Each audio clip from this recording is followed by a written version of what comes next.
Bueno, ante todo, gracias al canal por invitarme y interesarse por este tema que,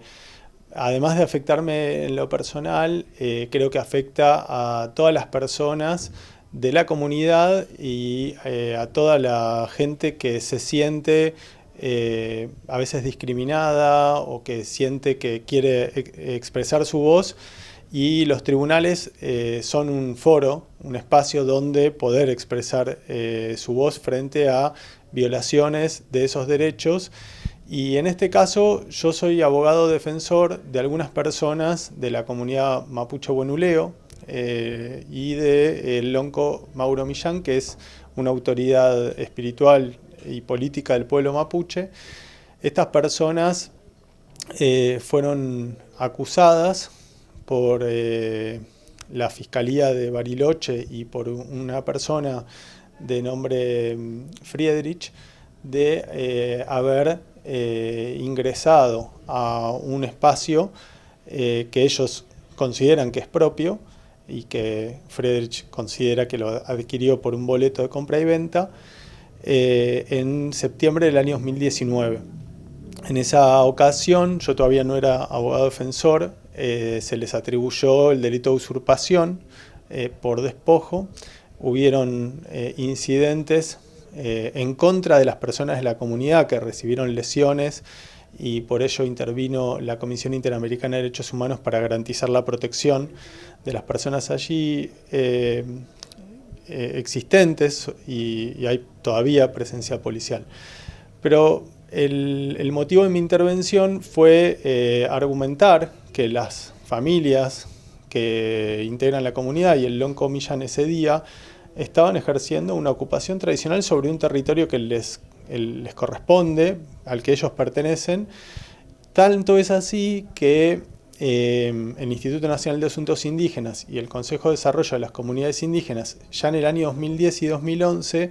habían iniciado, a pedido de esa comunidad, un relevamiento técnico, jurídico y catastral que determinó que ese espacio territorial les pertenece y que ellos pertenecen a ese lugar, con un componente histórico-antropológico y un relevamiento de agrimensura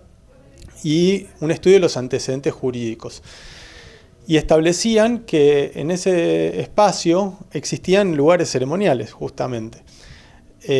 No obstante ello, el INAI, por motivos burocráticos, no había emitido una resolución en el 2019,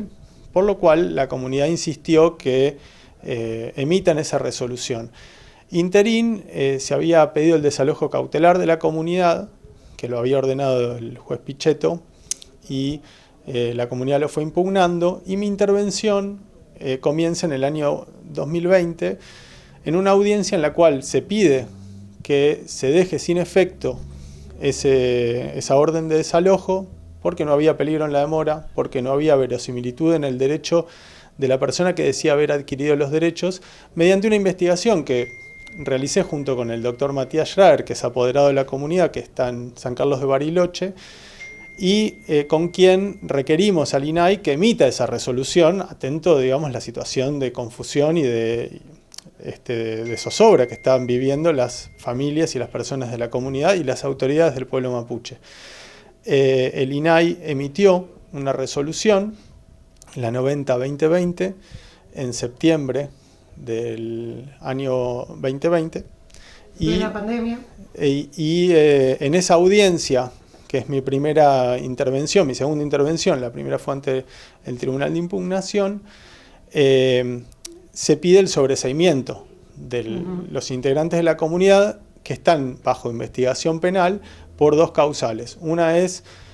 porque el delito no es típico, no encuadra dentro de la definición de usurpación y porque se habían vencido los plazos establecidos por el juez de garantías para la investigación. Respecto a la primera cuestión, la Fiscalía, representada en ese caso por el doctor Tomás Soto y por el doctor Martín Lozada, adhirieron a los argumentos de la teoría del caso de la defensa y desistieron de la acción penal, sosteniendo que bajo ningún punto de vista podía considerarse que los imputados estaban cometiendo un acto sobre un inmueble ajeno, sino que estaban actuando sobre un bien que subjetivamente creían que era propio, pero que además el propio Estado lo reconocía por una ley de orden público, que es la ley 26.160, que instrumenta lo que establece el convenio 169 de la OIT en el artículo 14, que es determinar los espacios territoriales de las comunidades indígenas, y que se había determinado que ese espacio territorial es ocupación tradicional de la comunidad mapuche huenuleo, y que ese día estaban ejerciendo un acto propio de la pertenencia territorial, como es llevar adelante una ceremonia. Es decir, no había intención de despojar a nadie, no había intención de apropiarse de algo que no les correspondía, sino de ejercer un acto propio. Bueno, al desistir de la acción penal cae fuertemente la verosimilitud, pero continúa el denunciante, constituido en parte querellante, pretendiendo impulsar la causa. Y el juez Pichetto rechaza el pedido de sobreseimiento, luego se suceden varios planteos de impugnación, hasta que el juez Burgos confirma la decisión del doctor Pichetto y la defensa plantea una impugnación ante el Tribunal de Impugnación Penal de la provincia. El Tribunal de Impugnación de la provincia, en noviembre del 2021, hace lugar al planteo de la defensa, dice que efectivamente la comunidad está ejerciendo una ocupación tradicional en el territorio, y lo que es llamativo es que en la revisión anterior ante el juez Burgos, el querellante reconoce que la comunidad tiene un derecho a ocupación tradicional, y su cuestionamiento se basaba en que ese lugar no era jurisdicción, según ellos, según sostenía el abogado de la parte querellante, del Estado Nacional, y que el INAI no podía emitir una resolución de reconocimiento de territorio porque no era una tierra fiscal, y que solamente el INAI tendría atribuciones sobre un lugar fiscal. Ese era el argumento. Y por el otro lado decían que la tierra estaba ubicada en jurisdicción municipal, que era parte de los barrios Pilar 1 y Pilar 2. Pilar era una abuela de los Huenuleo, y los Huenuleos cedieron una parte del territorio sobre los cuales se construyeron barrios, y dejaron por fuera del territorio esos dos barrios, y la parte del territorio donde tienen lugar los hechos quedó como territorio comunitario, y ahí están los espacios ceremoniales. Claro. Esos lugares, por la Constitución, no pueden ser vendidos, no pueden ser transferidos, no pueden ser susceptibles de gravámenes ni embargos. Esto lo establece el artículo 75, inciso 17 de la Constitución. Llegamos así ante el Tribunal de Impugnación con un sobreseimiento en una etapa de investigación, diciendo esta investigación no puede continuar, no tiene sentido seguir sometiendo a esta gente a una investigación penal por usurpación cuando hay un organismo del Estado que demostró que les pertenece, pero además, paralelamente con el doctor Matías Scher, se promovió una acción ante el Juzgado Federal de Bariloche, porque son tierras, digamos, que están en jurisdicción del Estado Nacional, y el Instituto Nacional de Asuntos Indígenas no había hecho la mensura, se había hecho un relevamiento, pero no la mensura, y entregado el título de propiedad comunitaria, justamente para registrarlo y que ningún tercero, nadie tenga dudas de que eso públicamente está inscrito como propiedad comunitaria indígena. Se ganó ese juicio, se obtuvo una sentencia favorable. ¿2021 sucedió esto? Sí, en abril del 2021, y el juez Burgos desconoció todo valor a esa sentencia del Juzgado Federal de Bariloche, pero el Tribunal de Impugnación sí lo consideró como un dato importante, y toda esa evidencia que se había producido pesaba mucho. Imagínate, es una sentencia firme además, que no fue ni siquiera impugnada por el Estado Nacional, que no tenía ningún motivo para impugnarla, porque se basó en un acto administrativo del propio Estado Nacional y en los antecedentes de ese acto administrativo. Paralelamente, el querellante cuestionó ese acto administrativo ante la Justicia Contencioso Administrativa Federal de Buenos Aires, se le rechazó en primera instancia, y en segunda instancia decide la justicia que, si bien el acto en sí mismo no tenía ningún defecto, no le habían dado intervención a él en ese acto, que la ley de relevamiento no establece intervención de terceros, pero se quejó de eso. Entonces la Cámara Contencioso Administrativo Federal de Buenos Aires anula la resolución y le ordena al INAI que le dé intervención. El INAI va a la Corte Suprema, el caso todavía está ahí pendiente de resolución, pero le da 15 días para que,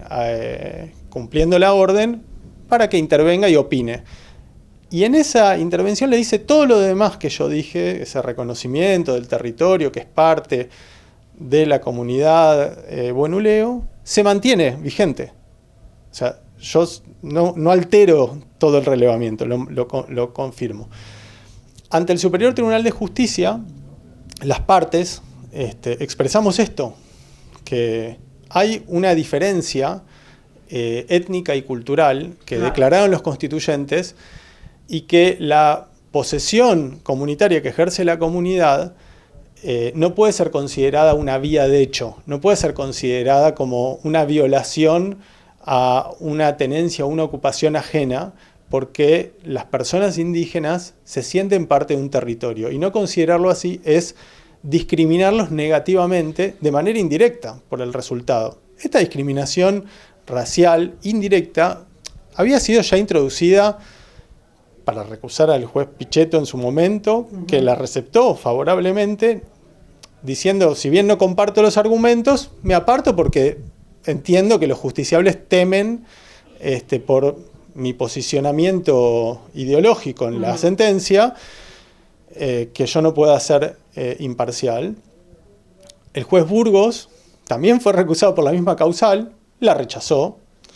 pero ninguno de estos jueces sancionó